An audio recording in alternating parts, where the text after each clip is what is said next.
Okay, guys.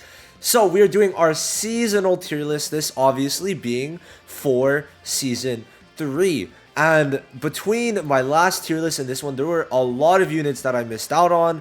And sadly enough, we did get Kiado and Kohono in that season, which I mean, I didn't know for sure. But now I decided, well, it's better to wait for after the season starts so we could see the glossary and see what units are coming. So this season, we have season 3 being Jack, Fuego, and Charlotte, and then in about 6 days time on the 25th they will be adding Yuno and Langris, and it is a very short season because then on the 6th the season ends. Okay, so it's very short, and we also have this summer Yuno who's coming out I think in like three days. So 6 units in a 20-day season is pretty good.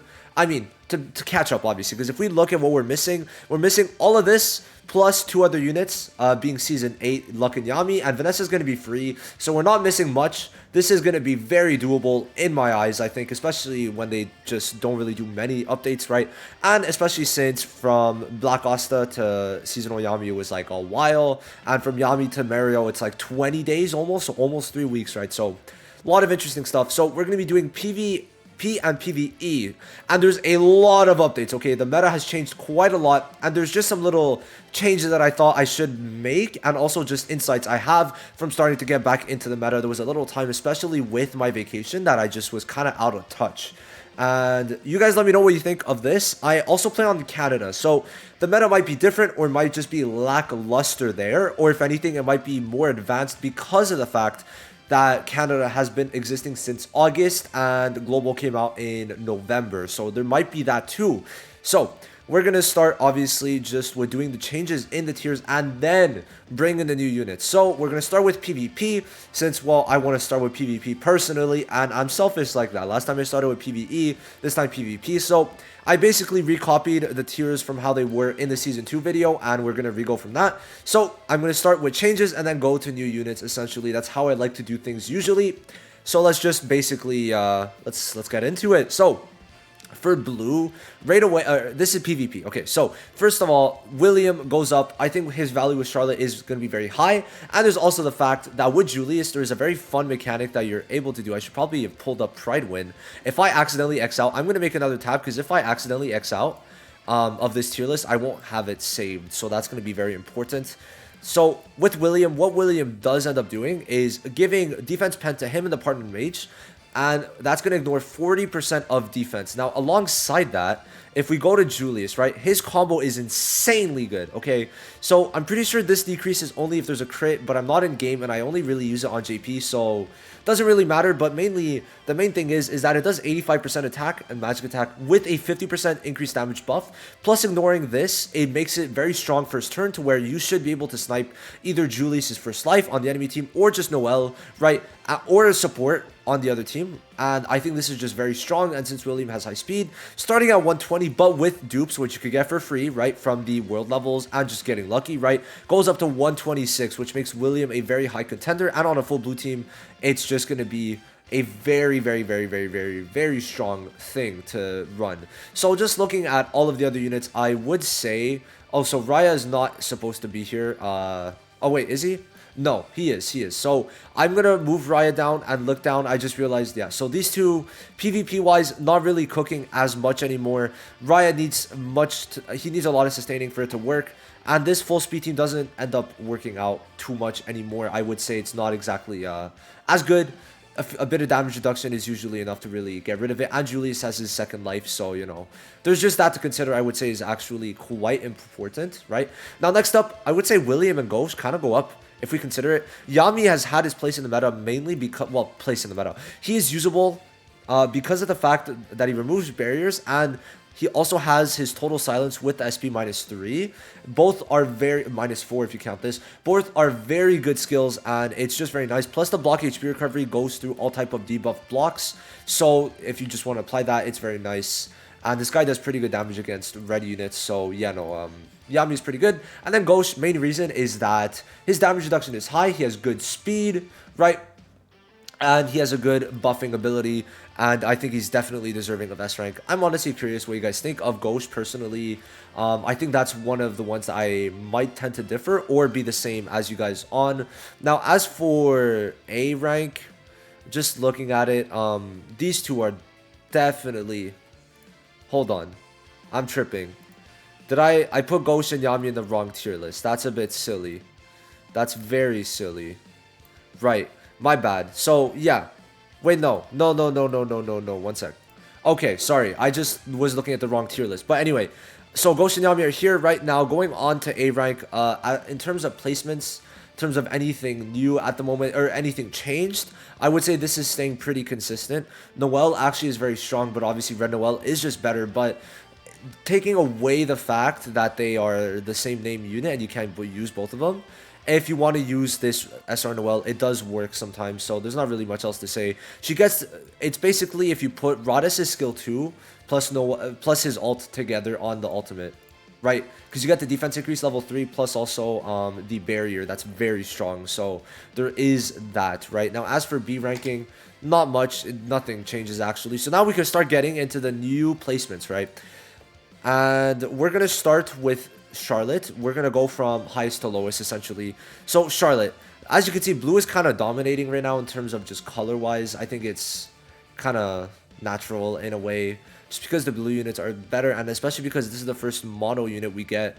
And I guess is after, but this is the first mono unit that supports the whole team, or debuffs the whole team, you could say. So, she gives basically silence on skill 2 for 1 turn to the whole enemy team, if it's a full blue team. And these are 5 very good blue units, so there's not really much else to say. She gives all attack, and with the skill page total defense, she gives AoE counters, which actually ends up being very strong. And she also gives damage reduction, so there's not much to hate about her at all. And moving on, that's the only new S plus unit. Going on to S, first of all, would be Red Yuno. So this Red Yuno, obviously he's not in the game yet, but he will be cooking. So a mono red team will be a bit rough, but the way I'm seeing it the way I would see it being used at the moment would be Yuno, Fuego, where's Fuego? Oh, Fuego, Noelle, and then the 4th unit could be Charlotte. I would say Charlotte or Sally. That's my main team. Now, what he does is if it's a full red team, he gets basically for himself a Voltos ult type of buff where he gives himself 20% mobility, which is very good. And his ult is super duper strong, okay? So what it does is it gives total silence for 2 turns, then taunts for 1 turn, and reduces their mobility by 32%. So this is going to basically make it so that they're pushed back and already after they're pushed back, they still have 2 turns where they can't go. And he has total silence on his combo, and he gets not total silence, just silence for skill 2 on his skill 2. Okay, so just that is very good. He's at 107 speed, not the best, but this allows him to go first in pretty much every single instance that there is, right? So that is very strong, which is why Yuno is there, right? Now, next up, Fuego does deserve to go into S2 because of the fact that his barrier removals are very strong. You cannot go wrong with them. He has AoE barrier removals, which for this meta is insanely good. And on a full red team, once we get it should be cooking, especially since he has immortality. We're going to have to see how it works, but especially now and in the future, once we get Season 4 Charmy, which is in 20 days, bro. 20 days. It's going to end up being very, very, very nice, right? Now, next up, we got Langris, right? So the GOAT, well, actually, I like his design, but I think that him in the anime was not crazy. He was meant to be an antagonist, but just I like his design. Personally, I like his design. I like his animations and all that. So, he is pretty decent, right? But in game, he is pretty cool. He has a very fun gimmick where, especially once you get him max dupe, he could basically spam his ult every single turn because he gets SP plus up to 3 on his skill 2, and his ult is very strong. AoE puts a lot of stuff, as you can see, and he gets debuff immunity for himself, which I personally enjoy a lot. And he also gets increased favor damage, which obviously on an AoE where we're in a dominant blue meta, it's very strong, right? He has 109 speed and max dupe, but he has immortality, which is very strong. Now, the main way to use him is basically you use the SP buff on yourself. You get the SP buff on yourself. You could either sacrifice someone else's SP or give it to yourself, and it doesn't really matter. But every turn, you get 2 SP if you have his LR2. And essentially, with this, combined with this, means every 1 to 2 turns you will be getting his ultimate. And being able to spam an AoE ultimate that is pretty strong, especially if you have good stats, is insanely good. And what is it? Okay, never mind. But anyway, it is very strong. Okay, and he is going to be pretty good. He will not be amazing. I think he's more on the lower side of S tier, but he is not in this realm of A units. These guys still need to get yeeted down to B, but we're missing these guys for it to start, you know, yeeting these guys down to B, I would say. But S is looking a bit crowded, so I'd say next time we're going to have to do a little bit of a revamp, right? For sure, I would say a little bit of a revamp is looking quite necessary for the lower ranks, but all of these units are kind of on the same tier if we're really looking at it. I would not say many of these are higher than them. They all offer significant value, right? Now, next up, I would say Fauna, though, does go down. I just, very quickly, I kind of forgot, but Fauna should go down. Just not really that worth it anymore, I'd say. So, it is what it is, right? It is what it is. I can't really say much else to that point. Now, next up, where is it? So, Kyoto, single target damage is very good, so not really much else to say. If you want to use him on a full Charlotte team, it will end up working. You need good stats for him, but if you do have them, then Kyoto will be cooking. Just insanely good damage, not much else to say in that regard. Next up, Jack in A rank, I would say to me, makes a lot of sense. Now, his damage is a bit lacking, and to build him up alone, you really have to sacrifice everything for him, where it's not as good if you would do him as other people. Kabuki made it work. Congrats. I can make it work too. We can make it work, right? You can make it work. I'm not saying you can't. I did enjoy watching Kabuki's video, actually, but it's not as good as other units in S. I don't think he has the same value. His guaranteed stun can be good, but there's really just a bit of a lackluster experience, if anything. There's not really much else to say at that point. Now, this A is going to still be decent. He has double AoE debuffs, being defense down and also incapacitate, so you can make it work decently well. And he also removes immortality on his AoE, so you know, if you want to make it work, you can. I would not say he's in the B ranking at the moment, so there is that. Not much else to say for Now, Kohono is pretty good, right? Pretty good. She has barrier, all attack increase, defense increase, she heals. So yeah, she has it all, but Charmy's just better, so there's not really much else to say. Charmy's heals are better, especially when you have Charmy at least at 2 dupes. Also, she gives a higher defense amount and also gives SP, which giving SP is very strong just anytime, right? So there is that. Charmy is just, I would say, a step above. But Kohono is not bad at all. It's just continuous heals are much more toxic than one-time heals. Kohono does have single target, 1 continuous heals on her skill 1, but that's essentially it. There's not really much else. So yeah.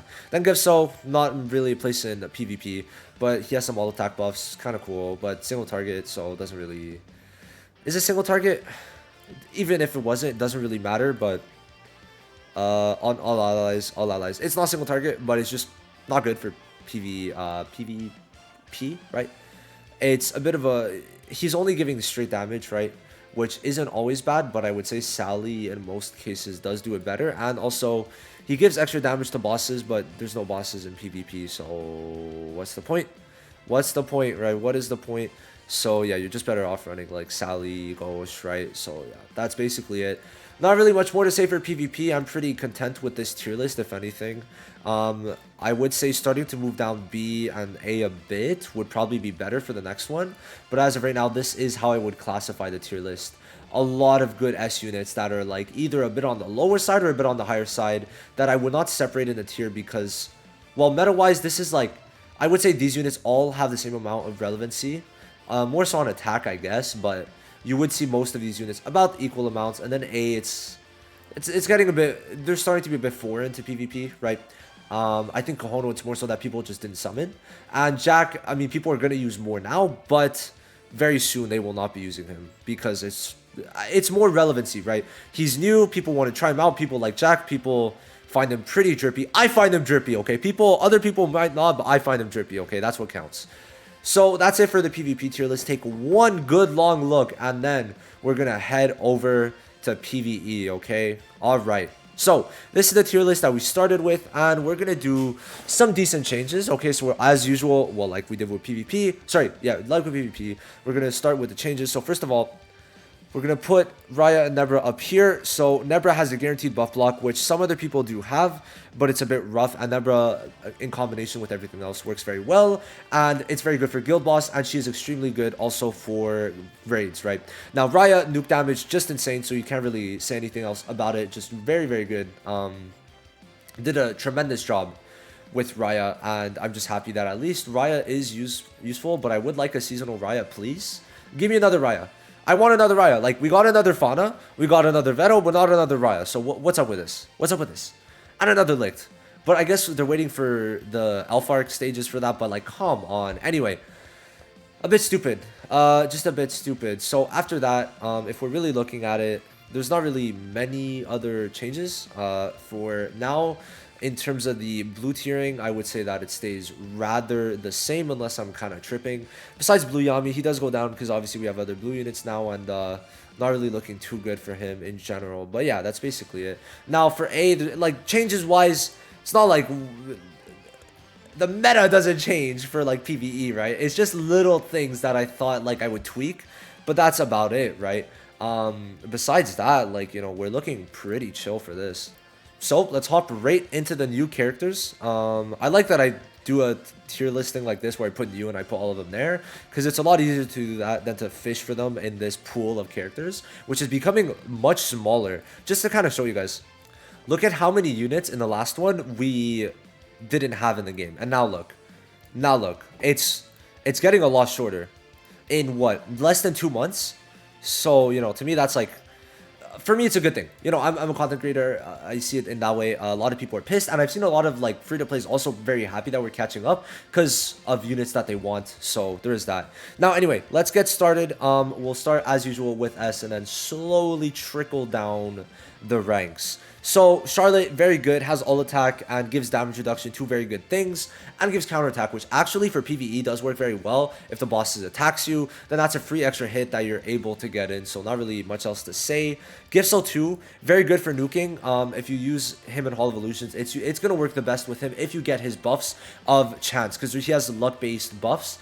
But if you do use them, then they end up working very, very well. I would say so. And then also Kahono 2 ends up working. Hey, bro, all these blue units all go here. So Kyoto has good single target damage. Very good for bosses if you want to use them. But also for grinding, much better than Blue Yami because of the fact that he's able to... Well, his damage is higher in general. So, you know, that's essentially what I would say for that.